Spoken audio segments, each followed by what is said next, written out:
اور یہ نہیں کہ ایک دفعہ ڈالنا، بلکہ بار بار اسے ڈالتے ہی رہنا، حتیٰ کہ اسے پھر محسوس ہونا شروع ہو جائے۔ اور اس کے وزن پہ ہی لفظ زلزلہ بھی آتا ہے، اس کے اندر بھی تکرار ہوتی ہے کہ بار بار ہلنا۔ تو اسی طرح سے وسوسہ، یعنی وہ ایک دفعہ انسان کو بہکانے کے بعد اپنی کوشش کو ختم نہیں کر بیٹھتا، بلکہ اسے بہکانے کی پے در پے کوشش کرتا ہے۔ اسی لیے ایسی کوشش کو وسوسہ کہتے ہیں، اور ایسی کوشش کرنے والے کو وسواس کہا جاتا ہے۔ اب رہا لفظ خناس، تو یہ خنوس سے ہے، جس کے معنی ہوتے ہیں ظاہر ہونے کے بعد چھپ جانا، یا سامنے آنے کے بعد پھر پیچھے ہٹ جانا۔ اور خناس چونکہ مبالغے کا صیغہ ہے، اس لیے اس کے معنی کے اندر اسی فعل کی، یعنی یہ جو فعل ہے چھپنا اور سامنے آنا اور بار بار جو ہے وہ ظاہر ہونا اور پھر پیچھے ہٹ جانا، تو اس فعل کی کثرت کے معنی پائے جاتے ہیں، یعنی وہ بار بار ایسا کرتا ہے۔ اب یہاں پہ بات جو ہے وہ واضح ہو جاتی ہے کہ وسوسہ ڈالنے والے کو بار بار یہ کام کرنا پڑتا ہے کہ وہ وسوسہ اندازی کرنے کے لیے آدمی کے پاس جائے۔ اور ساتھ ساتھ جب اسے خناس بھی کہا گیا تو دونوں الفاظ کے ملنے سے اب یہ مفہوم پیدا ہو جاتا ہے کہ وسوسہ ڈال ڈال کر وہ پیچھے ہٹ جاتا ہے اور پھر پے در پے وسوسہ اندازی کے لیے پلٹ کر آتا ہے۔ اور اگر دوسرے لفظوں میں ہم اس کو سمجھنا چاہیں تو وسوسہ اندازی کی کوشش جب ایک دفعہ ناکام ہو جاتی ہے تو وہ چلا جاتا ہے، پھر وہی کوشش کرنے کے لیے اسے کئی مرتبہ دوبارہ آنا پڑتا ہے، لیکن وہ مایوس نہیں ہوتا۔ یعنی یہ شیطان یا شیطان کے جتنے بھی ہم نوا ہیں، اس کے کارندے ہیں جو اس کام پر مامور ہیں، وہ ایک دفعہ یہ کام نہیں کرتے،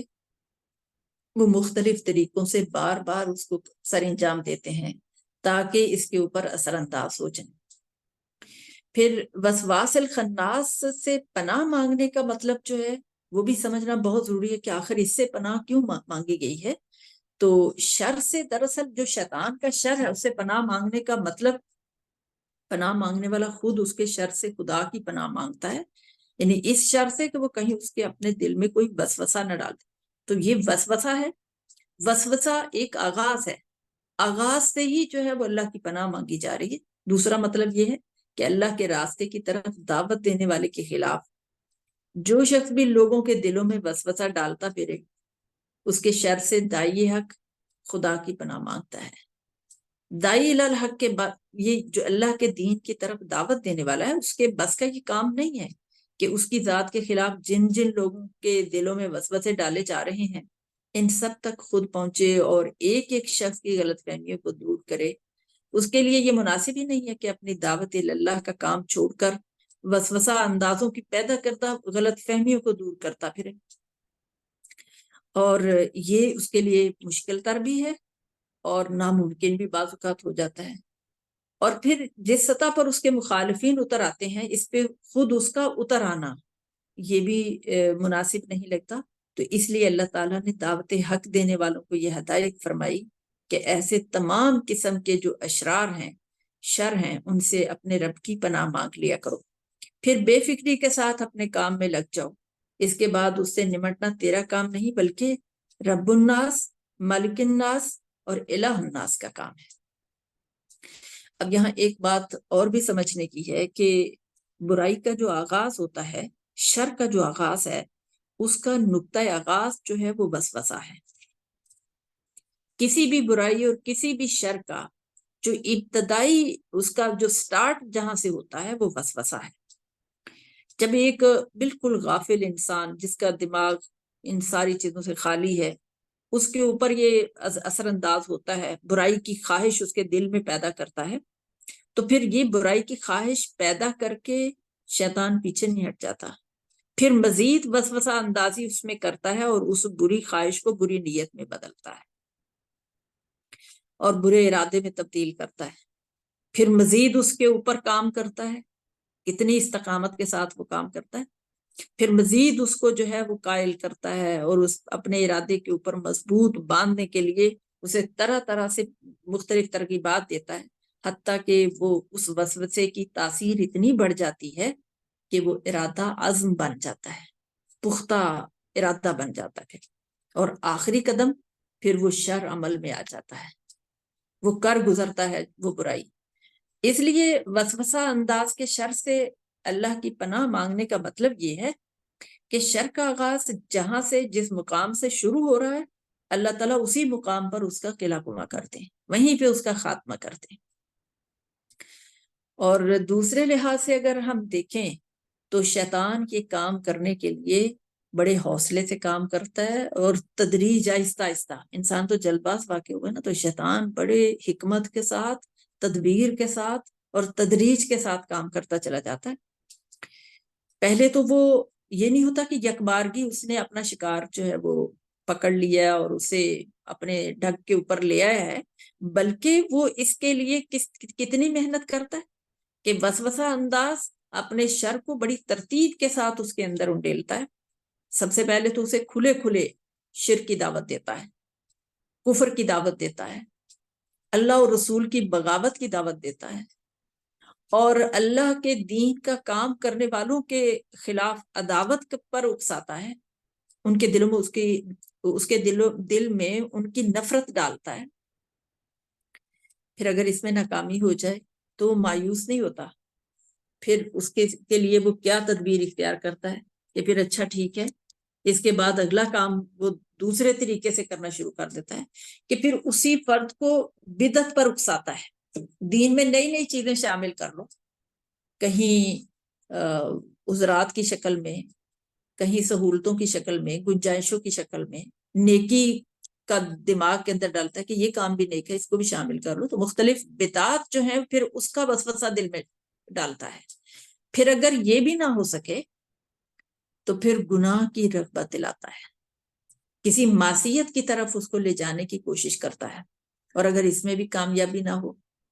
تو پھر آدمی کے دل میں یہ خیال ڈالتا ہے کہ چھوٹے چھوٹے گناہ کر لینے میں کیا حرج ہے، یہ تو بہت معمولی سا گناہ ہے، بہت چھوٹا سا گناہ ہے،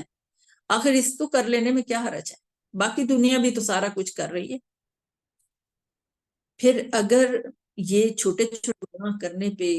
قائل ہو جائے تو ظاہر ہے چھوٹے چھوٹے مل کے تو گناہوں کا بار عظیم بن جاتا ہے۔ اگر آدمی ان سے بھی، اس تدبیر اور اس کے حملے سے بھی بچ جائے تو پھر وہ کوشش کرتا ہے کہ آدمی دین حق کو بس اپنے تک محدود رکھے، یعنی اگر کسی کا دین اور ایمان اتنا مضبوط ہے کہ وہ پچھلے تمام اس کے حربوں سے بچ گیا ہے، تو پھر آخری حربہ وہ یہ چلتا ہے کہ چلیں اس دین کو اپنے تک محدود رکھیں، اب دوسروں تک پہنچانے کے لیے خامخواہ آپ اپنے آپ کو کیوں تکلیف دیتے ہیں، آپ خود تو ٹھیک ہیں، آپ کو دوسروں کی فکر نہیں ہونی چاہیے، اور اس دین کو غالب کرنے کی فکر چھوڑ دیں۔ لیکن اگر کوئی شخص ان تمام چالوں کو ناکام کر دے تو پھر شیاطین جن و انس اب پوری کی پوری پارٹی بن کر، جماعت بن کر اس کے اوپر پل پڑتے ہیں، اور اس کے خلاف لوگوں کو پھر اکساتے ہیں، لوگوں کو اس کے خلاف بھڑکاتے ہیں، پھر گالیوں کی بچھاڑ، الزامات کی بچھاڑ اس کے اوپر ہوتی ہے، اور اس طرح سے اس کو بدنام اور رسوا کرنے کی کوششیں شروع ہو جاتی ہیں۔ پھر شیطان اس مرد مومن کو آ کر پوچھتے ہوتا ہے کہ تمہارے خلاف یہ سب کچھ ہو رہا، تم جواب دو اس کا، تاکہ وہ بھی پھر اسی نہج پر اتر آئے جس پہ اس کا دشمن جو ہے وہ کام کر رہا ہے۔ اور یہ شیطان کا آخری حربہ ہے جس سے دعوت حق کی راہ کھوٹی کرانے اور داعی اللہ کی راہ کے اندر کانٹوں، اس کا دامن کانٹوں کے اندر الجھانے کے لیے یہ کوشش کرتا ہے کہ وہ اپنے ان دشمنوں اور یہ تمام لوگ جو اس طریقے سے اس کے خلاف پروپیگنڈا کر رہے ہیں، ان کے ساتھ الجھ کر رہ جائے، اور اللہ کے دین کا کام جو یہ کر رہا تھا اس سے یہ غافل ہو جائے۔ اس سے بھی اگر کوئی داعی حق بچ نکلتا ہے تو شیطان اس کے آگے پھر بے بس ہو جاتا ہے، اور یہی وہ چیز ہے جس کے متعلق قرآن حکیم میں فرمایا وَإِمَّا يَنزَغَنَّكَ مِنَ الشَّيْطَانِ نَزْغٌ فَاسْتَعِذْ بِاللَّهِ، اگر شیطان کی طرف سے تمہیں کوئی اکساہٹ محسوس ہو تو اللہ کی پناہ مانگ لیا کرو۔ اور پھر اسی طریقے سے سورۃ مومنون کے اندر فرمایا وَقُلْ رَبِّ أَعُوذُ بِكَ مِنْ ہَمَزَاتِ الشَّيَاطِينِ، کہو میرے پروردگار میں شیاطین کی اکساہٹوں سے تیری پناہ مانگتا ہوں۔ اور سورۃ حامیم سجدہ کے اندر بتایا گیا، یعنی اسی بنا پر یہ جو لوگ پھر بھی شیطان کے ہر حملے سے نکل آتے ہیں، بچ نکلتے ہیں، تو قرآن حکیم کے اندر ان کو بڑے نصیبے والے کہا گیا ہے